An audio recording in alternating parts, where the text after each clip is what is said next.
Let's enjoy this happy day. Eid Mubarak, come on, let's celebrate.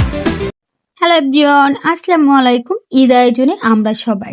Sayan কিন্তু তার বাবার সাথে প্রতি বছরই মিষ্টি মুখ করে নামাজ পড়তে যায়। আর রোজার ঈদে ওরা মিষ্টি মুখ করে তারপর নামাজে যায় দুই বাপ ছেলে।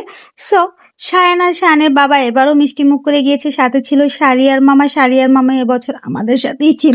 নামাজ পড়ে এসে কিন্তু চা আর মুড়ি, সেই চার কিন্তু সেই স্বাদ, কারণ অনেকদিন পরে চা মুড়িটা খাওয়া হচ্ছে, যেহেতু রোজার মাস ছিল। রোজায় কিন্তু কেউ চা মুড়ি এভাবে সকালবেলা খায়নি। সো আমরা কিন্তু ঈদের দিন সকালবেলা চা আর মুড়ি খেয়েছি, কারণ ওরা নামাজ পড়ে এসেছে, তারপরে কিন্তু চা মুড়িটা খেয়েছি। আর যেহেতু একটু ঠান্ডা ঠান্ডা ওয়েদার ছিল, তাই সে কম্বল কাঁথা পেঁচিয়ে কিন্তু ওরা চা খেতে বসে পড়েছিল।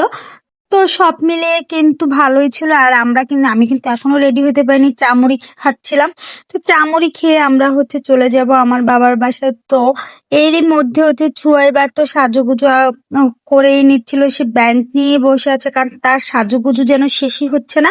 এরপর তারা তার বাবার কাছে ছালামির জন্য চলে গিয়েছিল। বাবা ছালামি দাও, আর ছালামির জন্য বাবাকে একদম জোর পূর্বে ধরে ফেলেছে। দেখেন সুয়াইবা কিন্তু এই বছরই সালামিটা বোঝে, এর আগে কিন্তু সে বোঝে নাই। সে কিন্তু তার বাবার কাছে মাথায় কাপড় টাপড় দিয়ে একবারে সালামির জন্য দিয়ে রেডি।